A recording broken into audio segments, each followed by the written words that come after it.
Okay there, friends. We're back here with the Mitch and Mike's the voice, whatever we are, the voiceover journey there. Hey, Mitch, how you doing? I'm doing pretty good there. How about you, Bear? Oh, pretty good there. We got a great dandy show for you today. We got Phil Doane on the show there. Hey, how you doing there, Phil? Hey, take off. Hey, yeah, I'm doing great. Hey, like golly gee. Yeah, all of our northern friends are really ticked off at us right now for doing their accents there. Bad And- accents. That's right. Yeah, exactly. Take off. I don't know from why I northern. started with that way, but I did. Maybe because it's post Thanksgiving. Thanksgiving to me is kind of a northernly feel. You know, you like the cold air and stuff like that. I don't know. I agree. I don't know about you all, but I gained about 10 pounds this past week, and so I'm sitting a little fuller. But I'm looking forward to talking to you, Phil, and hearing your story. Yeah, and I appreciate you guys being flexible because we originally had this scheduled back in September, and Yeah. I had to back out a little bit. And you're like December. I'm like, I can. Yeah, let's do that. I can make that long. What Schedules will happen? Yeah, no, totally. So I'm very excited to be on and chat with you guys.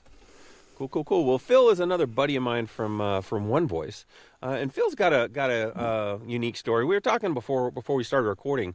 We've interviewed. I mean, this is our probably close to our 80th show. We started interviewing people probably 15, 16 shows in, and so we've had a good 60 or so voice actors and other people on, and we've heard a lot of stories, and a lot of people have similar stuff. This is going to be, I think, a first for us, where Phil was a voice actor, and then he wasn't a voice actor, and now he is again. So can't wait to hear that journey, because it's a journey that I think our audience has not quite explored with us yet. So, Phil, as we do, we like to start in the beginning. So, tell us about little Phil and about your dreams and aspirations back then, and what kind of got you to this point at first Okay. for the hiatus. Well, born and raised in Dallas, basically. Spent a year and a half in eastern Oklahoma, a couple of years in California, but eventually made my way back to Texas. When I was 16, and to kind of date myself, MTV just hit the air. Yeah. Way back when, yes. Yep. Video killed the radio star, if y'all know what that reference is. And I saw a video by the hair metal band Rat. Yeah. And I knew at that point in time that I wanted to be on the road no matter what. If I was a musician, tech, roadie, the band's finished, we're sweeping the stage, hitting the bus, and then rolling. That's what I wanted to do. And when I graduated high school, got a job in a local guitar shop, and wound up meeting a local band here in Dallas. We got signed by a management company out of Houston, and he put us on tour. And we would go from, obviously, Dallas, our hometown, and we would go to Springfield, Missouri, Junction City, Kansas, Colorado Springs, Denver, El Paso, Dallas, and then we would do that route again. And eventually he branched us out to where we did a few weeks in Florida, a little up in the Montana area. And that first band lasted about a year and a half. And my dad was like, all right, great. You got it out of your system. Let's straighten up and go to college. And I was like So sorry, man. what were you doing for the band? I was their guitar tech and their roadie. Okay. So back then, clubs required you to bring your own PA and your own light system. Whereas now, that's already plugged in, and normally they'll have depending on the night, they'll have a 3 or 4 bands possibly. Back when we were doing it, we were responsible for the whole week. So there were times where we played Tuesday to Saturday or Monday to Saturday, 3 to 4 hour sets a night. So we were there for the whole week. So whenever we pulled up, we had intelligent lighting, the automated lighting. We had some still cans. We had our own PA. So I would help set up the lights. Sound guy would help set up the PA. And then once we got the stage ready, I took care of the bass player and the guitar player. And so I'd set up their amps, tune their guitars, have everything ready for them. And so that's what I did. When that first band broke up, wound up getting more gigs in the Dallas area, and where I wasn't really used to just hiring myself as a tech, so to say. I got that confidence, and so I would tech for a band this one night, tech for a band another night, and it just kind of went on and on. And I did that for 10 years, right out of high school. Wow. And the last act I worked for was a major label country artist towards the end of the 90s. And so this is where we had like the tour bus. We supported David Kirsch, and we did a bunch of one-nighters, came back home. And, the management was operating our budget off of the success of the stock market. And then whenever it crashed, we kind of crashed. Wow, in a nutshell. So whenever that happened, I decided to hang him up and, get serious about life. And so, that side kind of, I guess, in a way tucked away. I just put it away because I didn't know really how to, I guess, go with the waves of an industry. I'm like, hey, you're in a down wave, nothing's happening, no jobs are coming up. Get out of there. Yeah, just bail out and go off, do something else, instead of having a second job going on while you're waiting on the other wave to pick up. And, I did not totally understand that whatsoever. And I bring that up because I'd say in the past 10 years, I've reconnected with old musicians that I actually worked with way back in the day. And, they're like mid-50s, 60 years old. They're still jamming away. They knew how to have a job, support a family, and still keep that hobby going. And, and being, I'm going to say successful at it because they're managing 2 or 3 bands that they're playing with. They're earning money that way. They're still keeping those skills up. They're having fun. Their creative side is flowing, but yet they're able to, they were able to involve other aspects of, their life as well. So, so I'm just like, hey, it's done. I did my 10 years. I'm out. I'm going to go do something else. And, so I kind of wandered through life a little bit. Wound up meeting my wife in 2002, 2003. Got married in 2005. The twins came in 2007. And I was recently a teacher from 2014 to 2021. And Okay. I ended... Of what? I'm sorry? Oh, What teacher. were you teaching? I did elementary education. So I started as a long-term sub in second grade teaching English language arts, writing, reading, and social studies. And I basically stayed on that path. I did second grade, a third grade year, did a little dabbling in middle school, and then ended my last 2 years was sixth grade during COVID. And COVID was when I decided to kind of bow out because it was too much for me. For them to sanitize the school, they wanted us out at 5 o'clock, but 4:15 is when dismissal would end.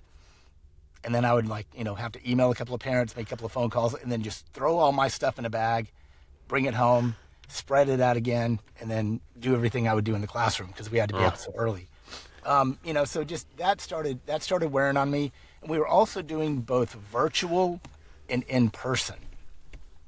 So if there was a student who was strictly virtual and they were not able to make it to class that day, I opened myself up in the evening to tutor them or spend time with them one-on-one to help get them caught up. Or if they needed extra time, our principal was like, we would love for you to be able to do that. So not only would I have to, be grading papers or planning for the next day or whatever, I would also be spending time with students online, walking them through the daily assignments or getting them caught up, whatever the situation may have been. So, And you had kids of your own that you were raising, so that had to be hard. Right. a little bit, yes. Yeah, because it was the same thing, and my boys were 7th and 8th grade at the time I did the 2 years of 6th grade. So they were kind of within that same time frame. And it was still the same struggle. You put somebody on a computer who needs to be doing homework, and they've got 3 or 4 tabs of other video games they're playing, and while you're sitting at the table and you go through their work and you're like, you got this, yeah, I got this, and you walk off to go do dishes, click, click, click, and all of a sudden, that thing. So yeah, that was fun. But yeah, so when I stepped out of teaching, my wife was like, what else do you think you want to do? And that's when voiceover came into play, because at one of my previous schools, I operated what was called the Learning Lab. And any student who had accommodations for testing, whether it was small group, one-on-one, or, oral accommodation for testing, they would come see me. They would come into my classroom. And if it was oral accommodation, I would get the test from the teacher a couple of days beforehand, and I would record it on an iPod. Like, you are now taking Mrs. Smith's biology test for chapter 3, blah, blah, blah.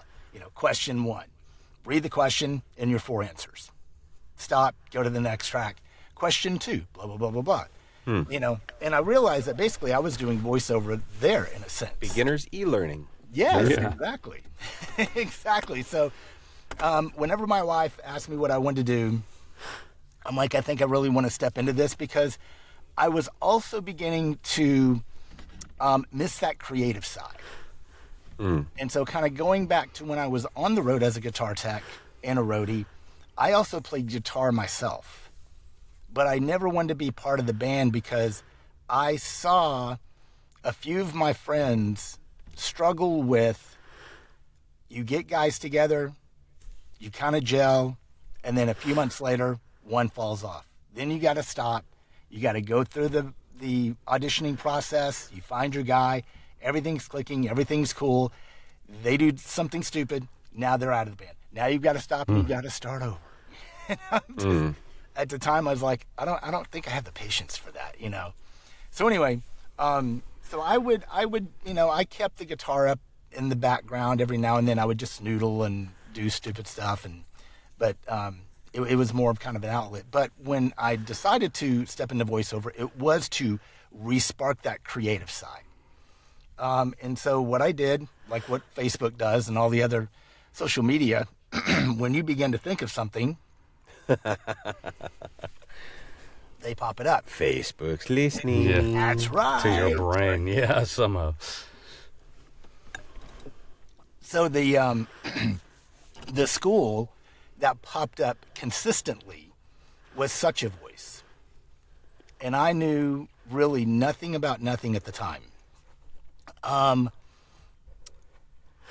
So I researched it a little bit. I talked to him on the phone a little bit, kind of, well, let me get back to you. Let's finish this conversation a little bit later, kind of thing.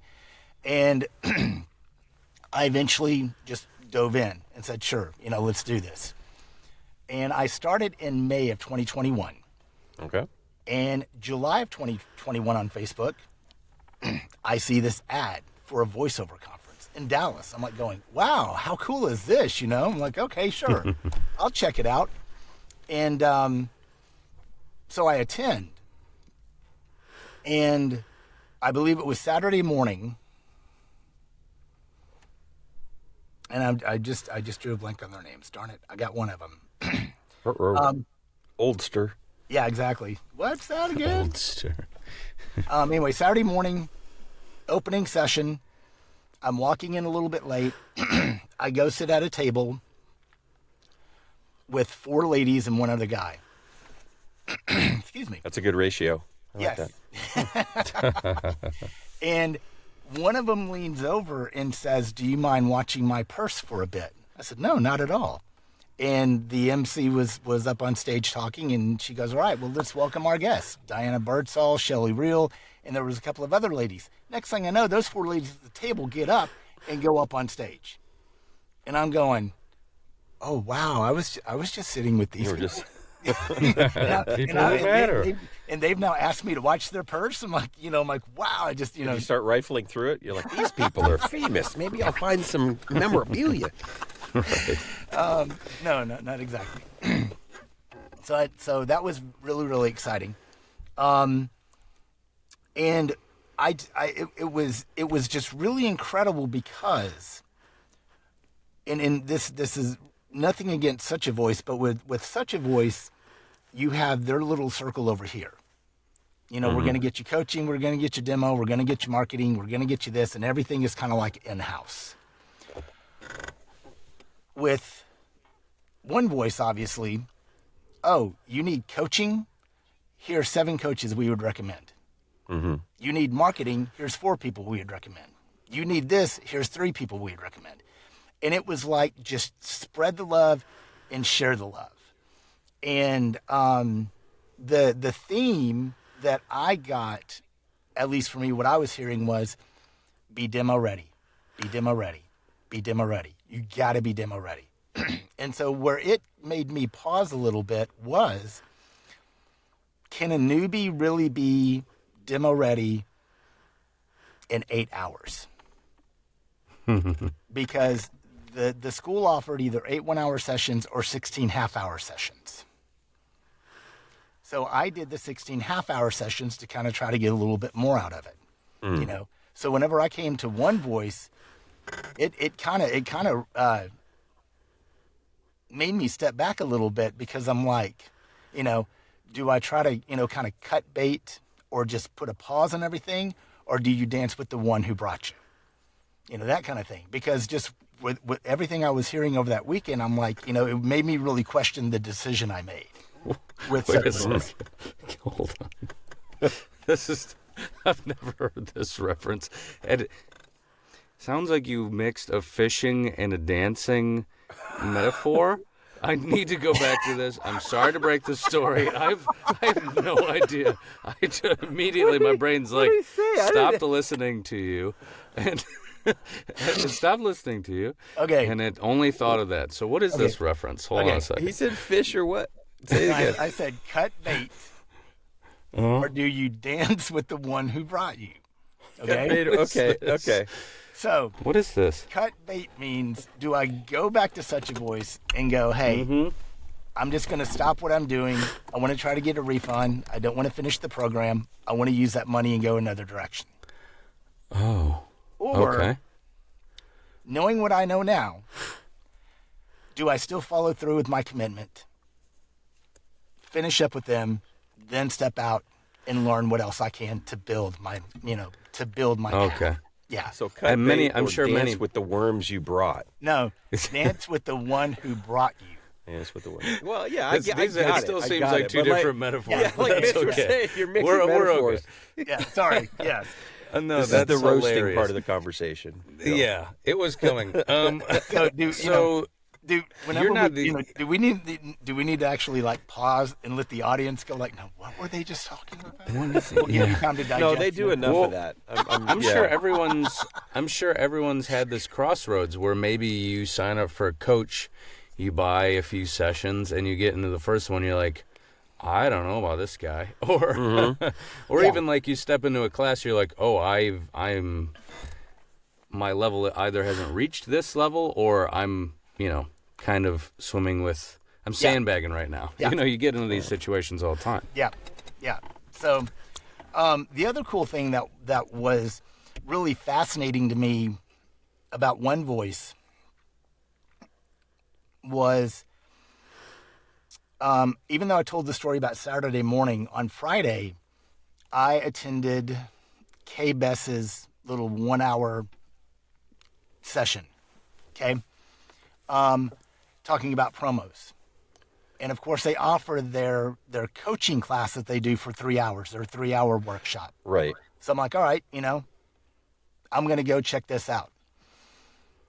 So go to the workshop on Friday night, and she goes, there's like maybe 15 of us, and she works with us one-on-one on different scripts and everything. It's a very powerful kind of thing. And I'm sitting next to this gentleman, rather, really built guy. And we go through everything. And I've got to zip out to hit a football game. So I'm just kind of, out there. On Saturday, I happened to see him. And I walk up to him. I go, hey, I just want to introduce myself. And as I'm walking up to him, I see his tag. And it says, and I've told him this story before. So if you're hearing, yes, you're going to hear it again. It was Brad Highland. And he was actually, his badge says speaker. And I told him I was new. And he goes, well, are you going to be coming to my session later on? I said, matter of fact, yes, I am. And as we're starting to talk, though, and I'm telling him the story about Such a Voice, I'm like having just in my mind just going, I just started. I'm in a session with Kay Bess, and I'm doing the same exact coaching methods and processes that Brad Highland, who's, at that time I think was a 7 or 8 year vet, we're going through the same thing. And I'm like, that's signing up for a quarterback camp, and you're doing the same exercises, and Tom Brady's standing behind you, Yeah.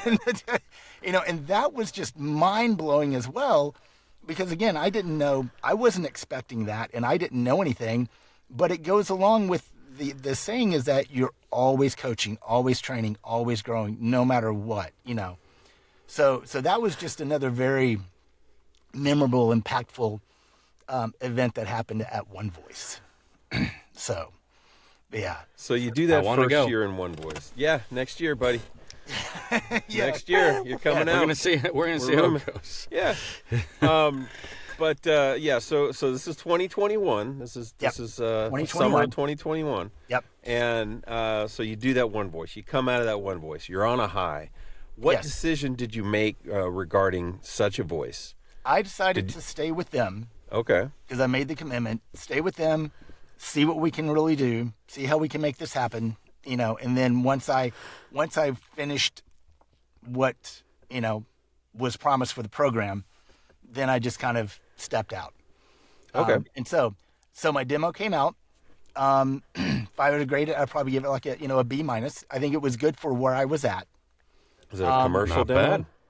It was 6 commercial spots, 4 narrations. Okay. Oh wow. Yeah. So, for where I was at, it's good. Now 3 years later, I'm sure, it could use, I could definitely know that it could have some polishing or whatever.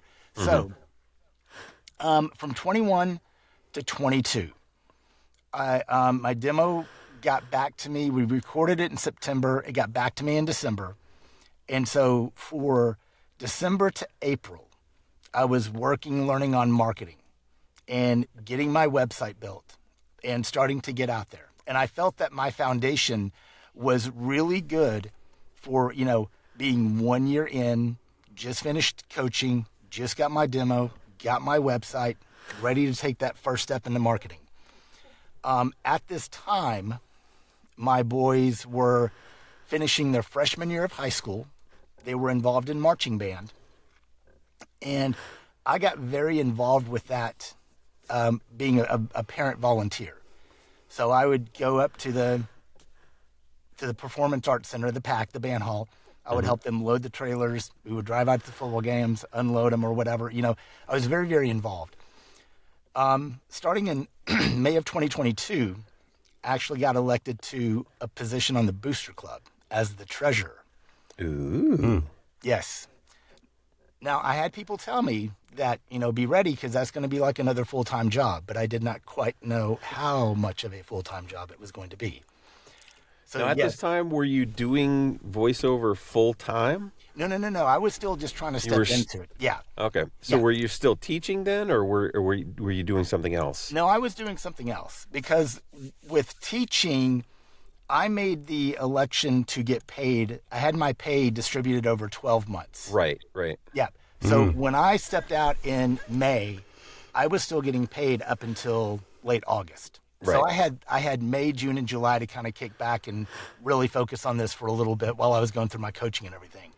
I picked up a couple of part-time jobs to give me the flexibility, but still kind of able to keep things going. Okay. So April of 22, I get elected to the Booster Club board. And when, handling money and getting ready for the fall season, it's like May and June come in and we're ordering costumes, we're ordering equipment, we're ordering this, we're ordering that, we're getting ready for fall. And So basically, everything stopped. So I did nothing for 22 to 23. This is another watch my purse situation. Yeah. You could have your hand, your purse again.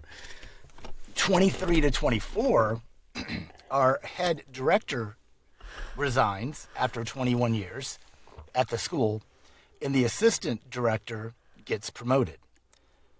Okay? Now, of everybody on the board,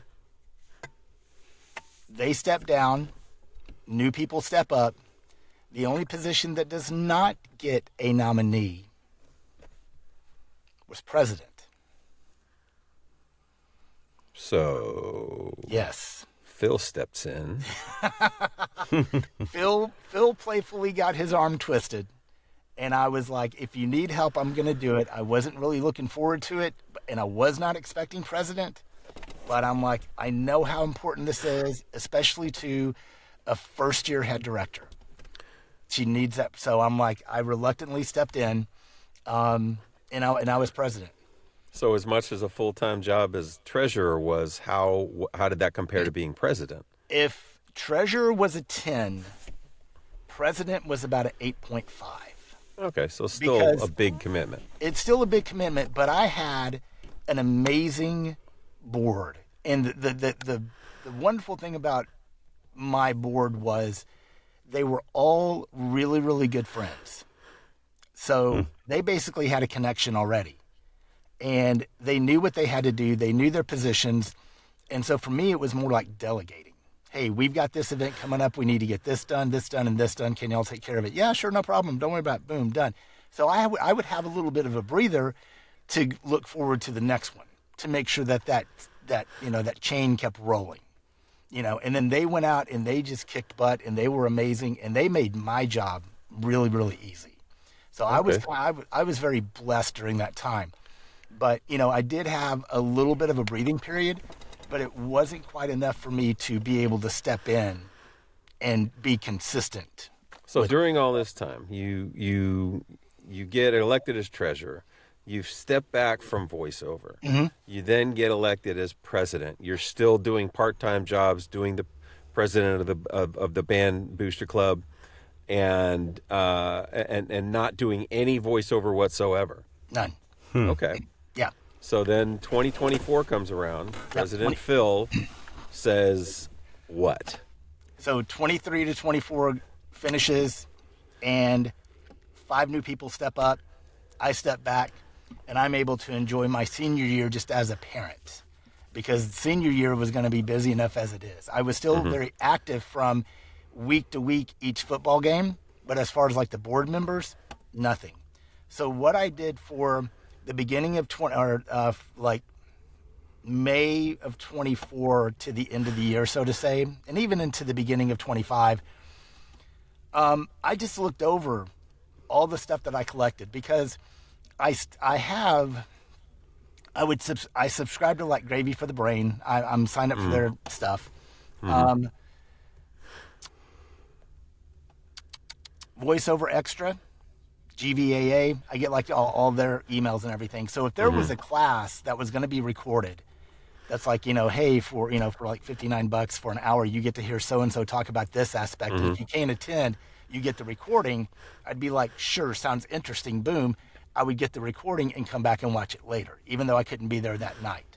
So whenever I gave the illustration of me sitting on the side of the pool, kicking the water while everybody else is playing in the pool, that is how I kind of stayed active a little bit. I would see who's offering what would be recorded, what could I just grab now and then watch later, and kind of build a reference library. Okay. to So say. your head was never truly out of the game. No, not at all. You just had other priorities. And did you always know someday I want to get back to this, or were you like, that was a thing, and I still am interested? And where was your head during these? No, this head period? my head was my head was still in my booth, but like as you said, I had priorities elsewhere. So I would try to stay involved from a distance, but eventually, yes, to get back into the booth, because number one, I love this. I think it's a lot of fun. it definitely, as I said, it brings out, it feeds that creative side that I missed with music. And also kind of being on the road with the guys, it's like, almost like a football team, kind of locker room environment. You have that camaraderie, you have that just that team element, so to say. And so I kind of miss that rush of being able to create and being able to be free in your booth. And you're this character, you're that character. You got to give this emotion or that emotion. And so I really missed it. But the other thing about it was, and as you know, when you start in voiceover, it's definitely an investment. And I am not. I'm working on my grind. My grind level's about a 3 or 4, and I want to get it higher. Okay. Yeah. Feel you. I do not want my investment to fail. And so, especially right now, I have twin boys. One is at boot camp. He's in advanced individual training. So he graduated basic late October, and he's now in his AIT for infantry. All right. And he will come home the 19th, go back on the 4th, and then graduate February 6th and come home and start his time with the Texas Army National Guard. Okay. All right. Cool.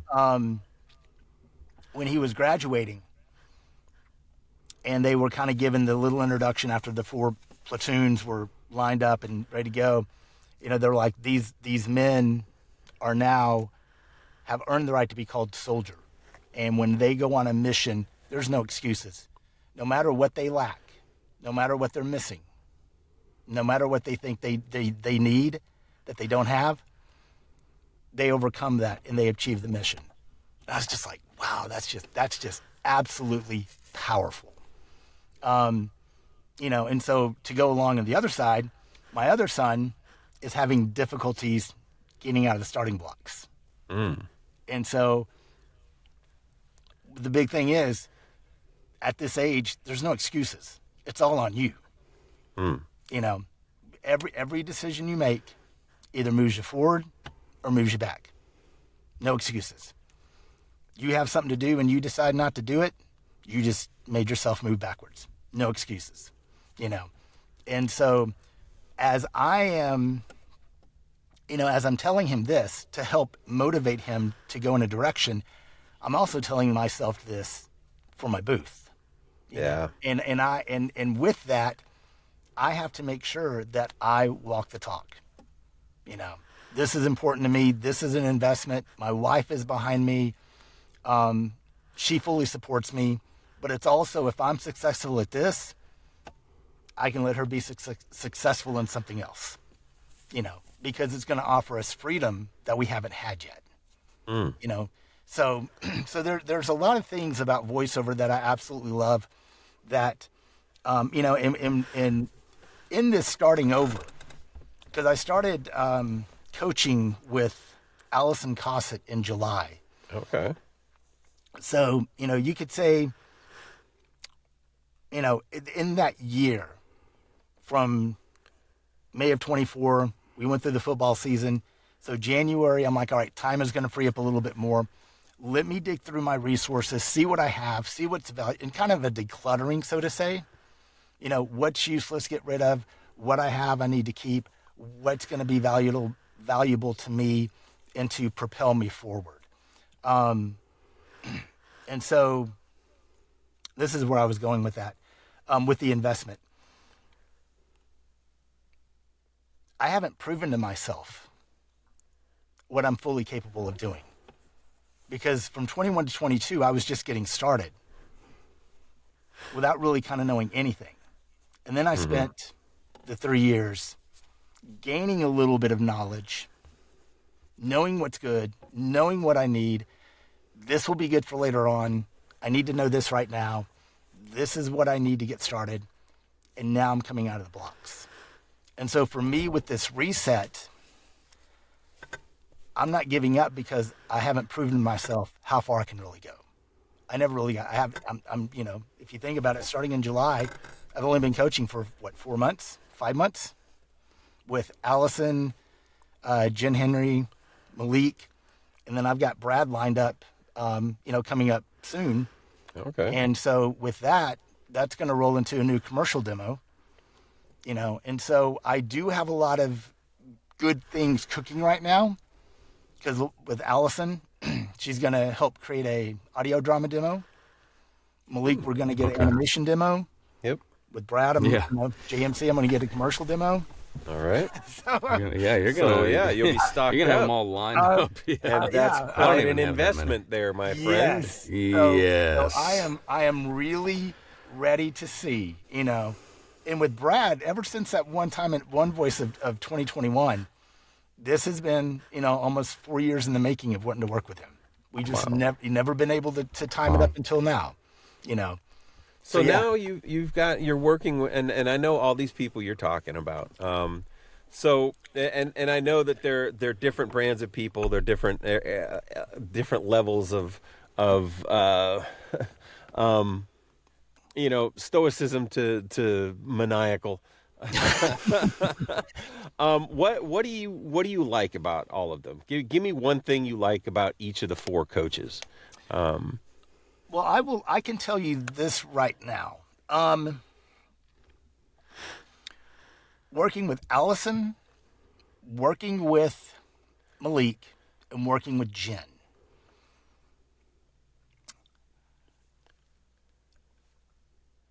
They are all focusing on knowing your character, having the backstory, making a commitment, and going forward with confidence. And so each one of these are basically from a similar but different aspect.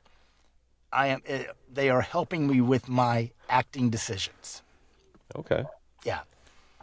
And so, that's something too that your background, right? I mean, we talk to a lot of people that they did high school theater, they did this, or they're already kind of in this creative character creation sort of mindset. Is that something that you've had to learn, that you've had to through the coaching and through just getting into voiceover that has come out of you now? Is this ability to, and again, it's not just animation, but commercials as well. You have to know who you are and all this, but it all takes acting, right? Everything you do in voiceover is acting. What did I think Tim Powers said? It's voice acting is 90% acting and 10% voice. Yes. And he might have coined that phrase from someone else. Sorry Tim if you ripped that off. If I'm giving you credit where credit is not due. But yeah, how did that come about? How are you doing with that? I'm doing a lot better because, yes, I had no theater background, no anything whatsoever. And it was one of the first classes I had where I actually did like a six session class was with Kim Handyside and her daughter. And there was like 4 or 5 of us in it, and we were, I think meeting for like a couple of hours once a week, and we would do different types of commercials. I'm like cutting out over here. You sound good to us, or cool. at least to me. And it was in one of her classes where I heard about Uta Hagen and her 9 questions. Mm-hmm. So from that, I went ahead and I picked up her 2 books, Respect for the Actor and Challenge for the Actor. Okay. Also got them on audiobooks because I would be listening to them as well when I'm not at home, obviously with the book. And that was some pretty powerful stuff. And then also learning about Stanislavski and Meisner. So you're getting deep into the acting chops there. Yeah. Stanislavski and Uta Hagen. You're Yeah, into the classics, into the yes, the big names. Yeah, and that's kind of my nature, is that if I have a heavy interest in something, I'll go deep. I'll go deep. So I have a little bit of that going on in the background, but no true theater chops, nothing in theater whatsoever. But through some other band parents, I found out about the community theater here in our town. And I was like, hey, I need to learn how to act anyway, so I think it would be fun. And I found out about the spring of 25 production. And for this community theater, they do a musical in the spring and they do a play in the fall. So what was the production for spring of 2025? Monty Python's Broadway musical, Spamalot. Nice. How My fun. son was King Arthur in Spamalot in high school. I got casted as Brother Maynard. All right. You bless the holy hand grenade of Antioch. Yes. So that was a lot of fun. And plus I had to learn a lot of singing, a lot of dancing, which was really cool. And then that led to the fall production that we just finished up called Holy Mother of Bingo, which was a very audience interactive bingo fundraiser at a Catholic parish and school that gets interrupted by a bake sale because the cookie cadets thought that they booked the parish hall for that weekend while bingo is going on. Uh-oh. Then it turns into Shenanigans ensue. Yes, then it turns into a murder mystery whodunit. Oh, Yes. okay. That escalated quickly. It Right. did, yeah. I imagine someone there like on coke, just like actually no, there's nuns, and then there's actually children, and then no, there's a murder, like bingo. Yeah, exactly. Well, what's funny is I believe it was written in 2023, very recently, and there's a couple, and so I got cast as the lead role of Father Culpepper, and then you have the parishioners up on stage who are also playing bingo along with the audience. But part of the parishioners is a husband and wife team, and one of my staff, the youth minister, goes to do a magic trick and asks his wife to be the volunteer. And the trick goes awful, just really, really bad. And the youth minister goes, well, it's not my fault that your wife can't follow instructions. And so with it being very, very recent, what line is included following, coming from the husband? Hey, you keep your wife's name, my wife's name out of your out mouth. your mouth. Yeah. So yeah, it's a very recent thing, but it was a lot of fun, And you got the lead. and I got the lead. So that says something. It does, yes, because as I said, during the rehearsal, just you're gonna play this role, and you got a minute to. Okay, I'm studying the scene. I see some action. He's he's talking while having a mouthful of cookie. Go, and I just hit it, and I nailed it. And they're just like, yeah, you did a great job. We want you to be the lead character.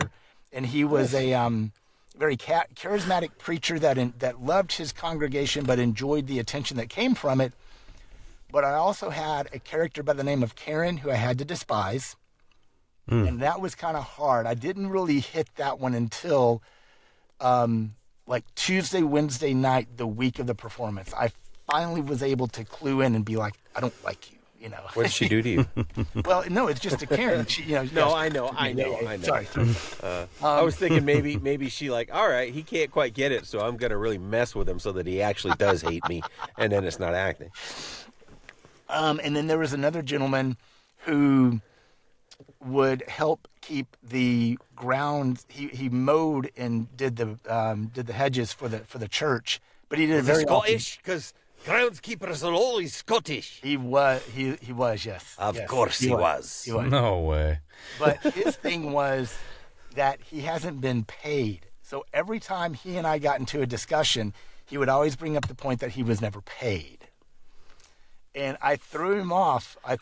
One show because we were in the second act, and he brought it up, and I went, Mac, didn't we talk about this in Act 1? And he goes,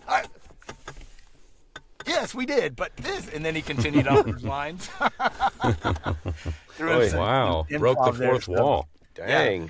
But anyway, so everything going back to these three ladies who are just teaching me about making a commitment, knowing the backstory, knowing your character, making a commitment and going forward is really kind of is showing fruit in this short amount of time, So that's where the theater also is coming into play and helping me, kind of combine the two.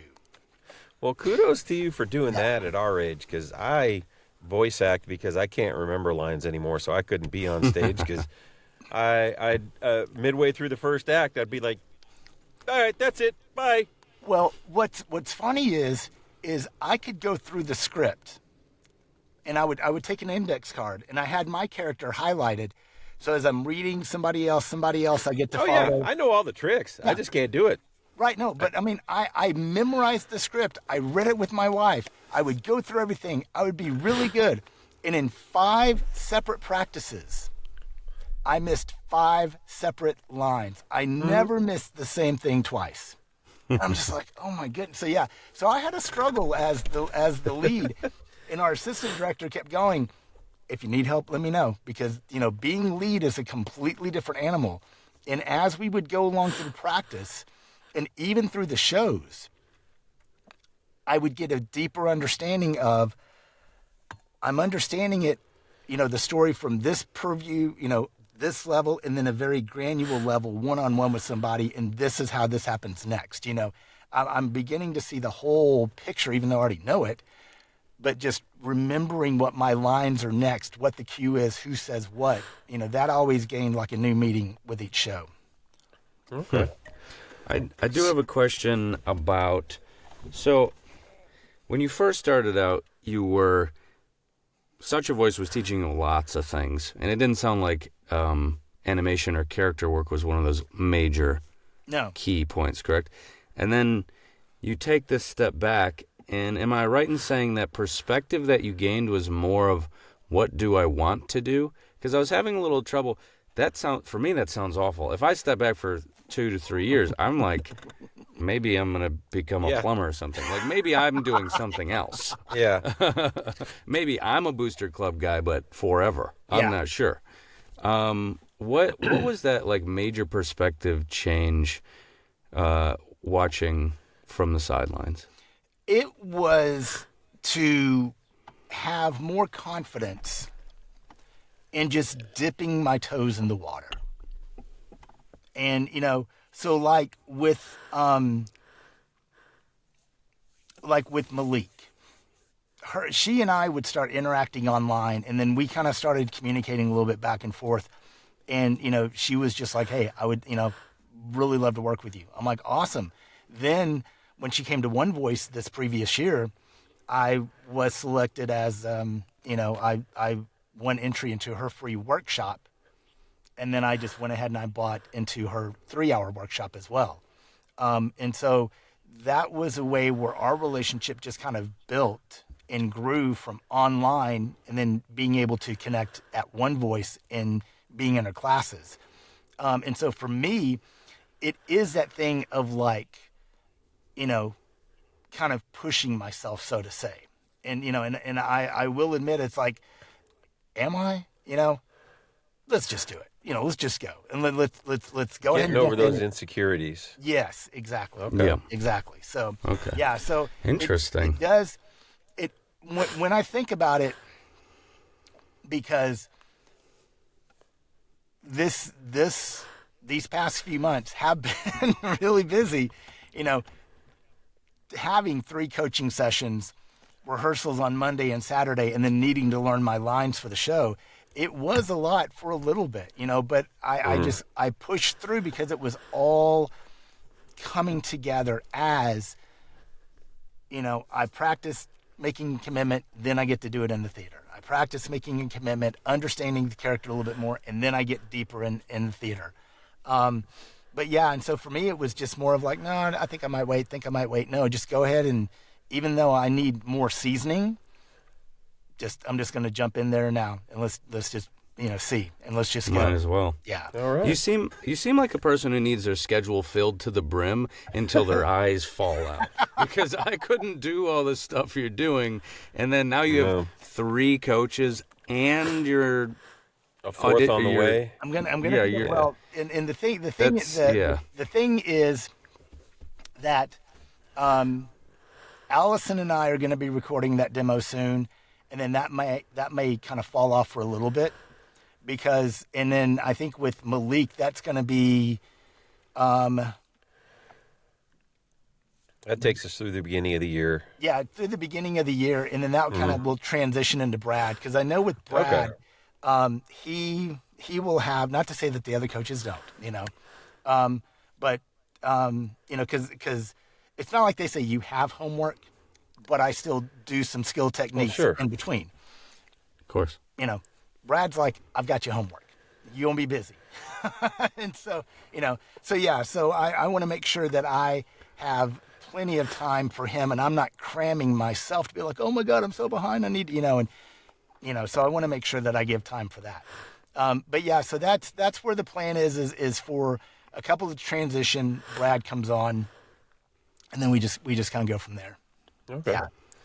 Yeah. All right. So take us home, right? Okay. We've got the coaching going on. You're back into it. You're full swing. You're hitting it just with all cylinders with all the coaching, and you've gotten involved in the community theater, and you're all in. You got all your chips pushed into the middle of the table. How does the Phil Doane story continue from here? What's the next plateau? What is it you look forward to in 2026? What's the next big thing going to look like for you? I am hoping to be able to land a couple of audio dramas, obviously, with that demo. With the new commercial demo, I am hoping that it will definitely show my true abilities compared to what I have now. Because I do believe that, if I were to redo my current demo 3 or 4 years later, I think it would be like just tons better, a lot more brighter. Better acting, better choices, better realism, more believable. And so I am hoping that the new commercial demo will put me on radars for agents and hopefully be able to land me a few more, gigs somewhere, whether it's on pay to play or direct marketing or whatever. I believe I'll have something that is current and relative to where I am as an artist. And then with the animation demo, that's also going in line with, just another, now I've lost my saying, another iron in the fire, so to say. Yeah. Okay. I was like, another line to cut who you're dancing with or something. another line. Yeah. Well, I don't know. Oh, all fought thou Romeo, yeah. Here. Yeah. Marco. All right. So, I mean, you're hoping for, animation is it seems like it's kind of a new thing to you, getting involved with Malik. Animation is very, very new. Yeah. But I'm not afraid just to, put out there what I have and see how that lands. See what doors open from that. Animation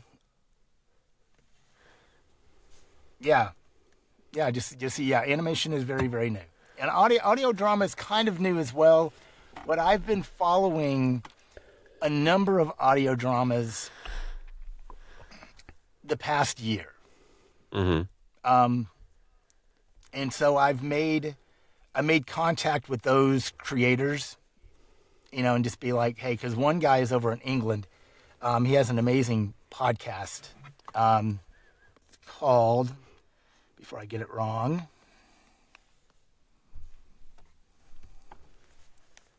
Could be anything. Called something. it could be anything. Something British. It's called something British. It is. It's called Meaningless Problems. Oh. Meaningless Problems. We all have them. It is, to me, it reminds me of a very excellent Twilight Zone episode where you think you're going one direction and then there's a twist that really makes you think outside the box about that particular situation. Mm-hmm. It's really, it's deep. It can get really, really deep. He has a couple that are kind of profound. He has a couple that are just, not really psychological, so to say, but it just makes you think about how you interact with people or a choice that you make. I didn't really think about it that way, but wouldn't be this would be a good decision to be making on a daily basis, kind of thing. But he has a way of just writing a story that is just it's really it takes you on a journey. And so what's that one called again? Meaningless Problems. Meaningless Problems. Meaningless Problems with Doe Williams. And that is his... Okay. I'm sorry, Doe Willman. Doe Willman. Doe Willman. Okay. Doe Willman. That's his pseudonym. So, I have a problem. Okay. Actually. And it is. It's been upwards of 55 minutes, 41 seconds that I've acted. I haven't acted in almost an hour. Wow. And I was really hoping to get a script down with ChatGPT and have you act with me, Phil. Are you prepared for this? Yes. Are you? He is. Wow. All right. Well, then I let's thought get he might prepared. say no. That's one of those trick That endings. would have been a twist. Talk about a twist ending. Yeah. Okay, then. you. Bye-bye. All right. Here we go. Let's do some little ChatGPT roulette. All right. Oh, boy, folks. Well, it's December. And so Phil got the bright idea of doing something holiday-related. Yes. So I think without further ado, we will introduce to you Operation Jingle Chaos. All right, elves, gather close. Tonight, we prank Santa. And not just any prank. The prank to end all pranks. The prank that will echo throughout all of elf history. Snick, I would like to formally announce that I am already terrified. I am too, but in a way that feels exciting and possibly illegal. Oh, Santa, shut up. Listen to him. He sounds thrilled, doesn't he? See, this is gonna be great. Question, why is Santa gagged with a dish rag that says, "Kiss the cook"? Because the one that said, live, laugh, and love felt disrespectful. Just look at that enthusiasm from him. Is everybody ready? Oh. All right. Show him the surprise. What is... What is it? Wow. Oh. What is that, Gizmo? Goodness. What? Tell us what it is, Gizmo. You have to behold the singing fruitcake helmet. Why is it smoking? That's its default emotion. Don't worry, Santa. See, it only sings when it detects confusion. Oh, boy. Wow, it's really going off. It is. Fa la la la la error. La la, please insert nutmeg. La la la la. Snickers, Snicker, I think the fruitcake is trying to achieve sentience or something. Oh, wow, perfect. Just perfect. Santa loves innovation. See? Maybe he's trying to say thank you. He's Santa. Why would he thank us? He hasn't done that in, like, I don't know, forever or something. True. Maybe that's why we're pranking him. Anyway, it's time to activate Phase 2. What is phase 2? Which The Jingle Bell Magnet Boots. You mean the ones you tested on that raccoon back there? Oh, yeah. Whatever happened to that guy? Let's not talk about it.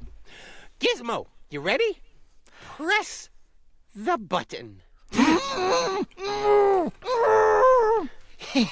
we go. 3, 2, I'm already regretting this. 1.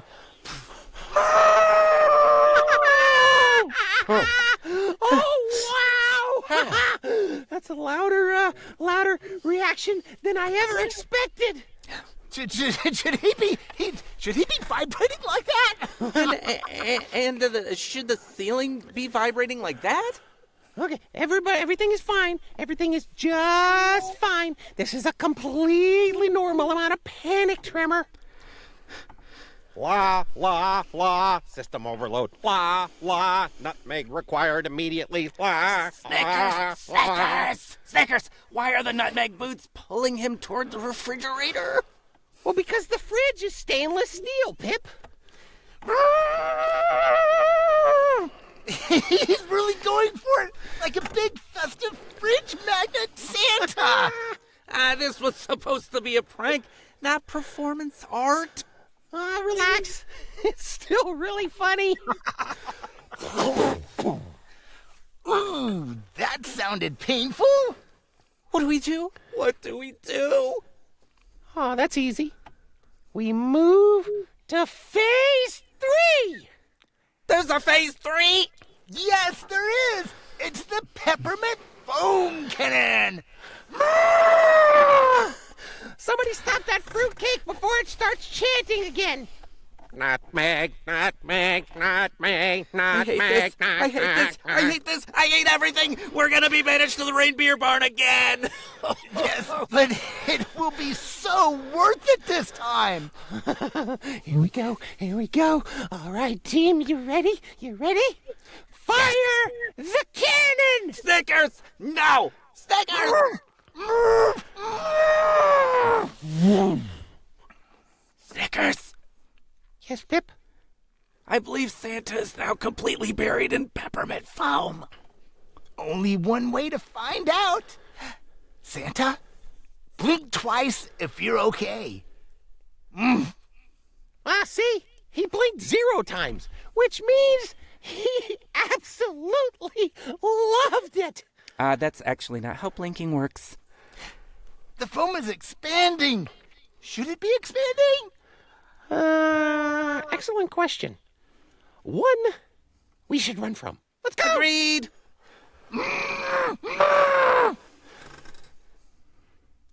Well, Merry Christmas, Santa. Sorry about all of this.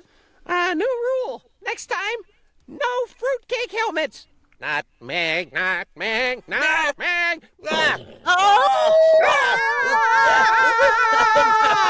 That's crazy. I got hit in the head with foam. Wow. Okay. That escalated quickly. Yes, That was fun. That was good fun.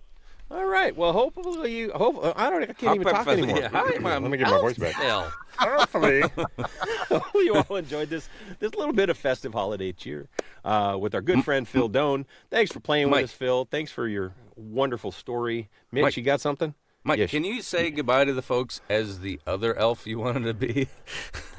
Oh, yeah. Yeah, Snickers was gonna sound like this, maybe. Because, he was ready to pull a prank on Santa. Snickers, can you say goodbye to Phil for me? Phil, listen, buddy. Yes. Thanks for being on the show. Now, My pleasure. goodbye. Bye, y'all. Bye, guys.